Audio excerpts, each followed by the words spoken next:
Hello everyone, welcome to another GT Sport Quickfire strategy guide for the FIA 2020 series, and this time it's round 6 of the manufacturers.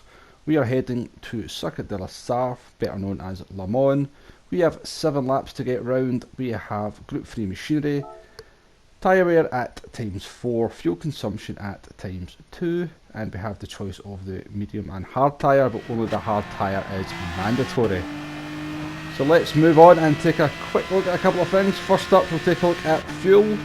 Fuel shouldn't be an issue for anyone really. The car I am in, the Aston Martin DBR9, is a little bit close on fuel, but it doesn't seem to have any issues. And one thing to note is when you come into the pit lane, you are driving through that chicane, so please take care when you come in there. You will have to brake quite heavily for that. But we'll come into the pits here and we'll take a look at the pit loss. So quite a long sort of pause, if you like, before the car makes its way into the box. We're sort of approaching 20 seconds, and it does take the team quite a lot of time to sort of get the 4 tyres changed. 7.2 seconds on this occasion, and that comes into quite a high pit loss at 12.6 seconds. So that certainly is going to open up the strategic options with a pit lane being quite, the pit loss, if you like, being quite as long as that. So we do have the medium tyres available, and I suspect a lot of drivers are going to want to use them. The tyre wear fairly low at times 4, so it does look like you can sort of do the vast majority of the race on the mediums and then sort of just change towards the end or at the very beginning and just do a very short stint on the hard tyres. Here we are coming to actually compete lap 5, and we actually do a set of fastest lap of the race at that point on the medium tyres. So even though they are a little bit worn, the way the fuel's coming off is actually allowing us to go faster and faster even at this point. So I think if you're going to do the one stop, you are looking at sort of, at very least, you're going to do 5 laps on the mediums.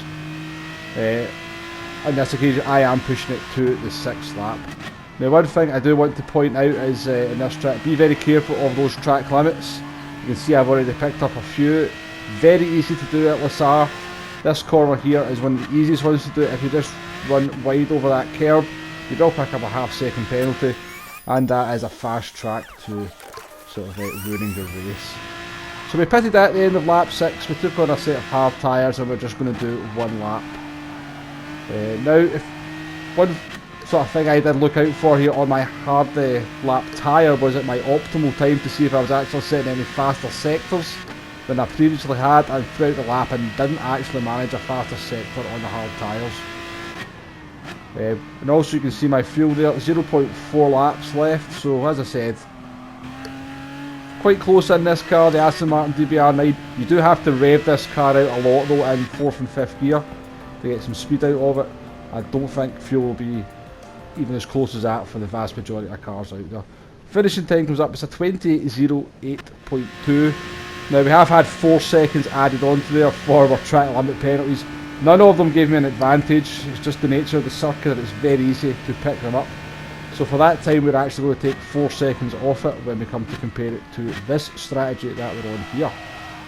So the pit loss being at 12.6 seconds, and with only the hard tyre being mandatory, it certainly was worth a try doing the no stop just on the hard tyres. And at this point we are coming towards the end of the run on lap 7. It's looking very promising.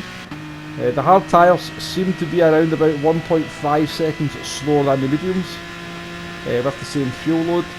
Now that might not be as much as you think, given it is a 4-minute lap. You'd expect that gap between the tyres to be quicker, but the nature of the circuit means that you do spend, I've not actually calculated, but you must spend at least 2 minutes of the lap just on the straights. So it doesn't matter whether you're on mediums or hards or a straight, you're going to be going at the same speed. So around about 1.5 seconds is the difference between the mediums and the hards.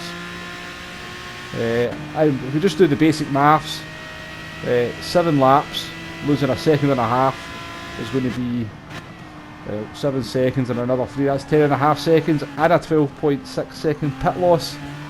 It does look like the no stop will be quicker, and as we come across the line here, that's going to be confirmed.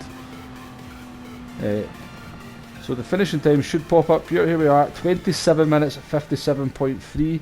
Our actual One stop time was 28 minutes 04.2, so actually quite a big difference there. So to me it does look like the no stop is quicker. If I was to kind of analyse both the runs that I did there certainly was a good chunk of time in my one stop run that I could take off. I do think I can maybe sort of get 4 seconds back on it, but that still wouldn't make me as fast as the no stop. Now do bear in mind when I do these test runs that I do it on a clear track. I've got no other traffic around me holding me up in various fashions like you tend to happen in a sort of race situation. So I can only tell you what the data is telling me. The data is saying to me that the no stop's quicker. However, whether that bears out in a race situation, I don't know. Anyway, that's my thoughts for this one. Hopefully there's been some useful information in the video for you to get started on how you're going to sort of tackle this race and sort of consider various things. Good luck in your race if you're going for this one. If you like what I'm doing with the channel, please hit that like button, please hit that subscribe button. I do appreciate them all and it does help.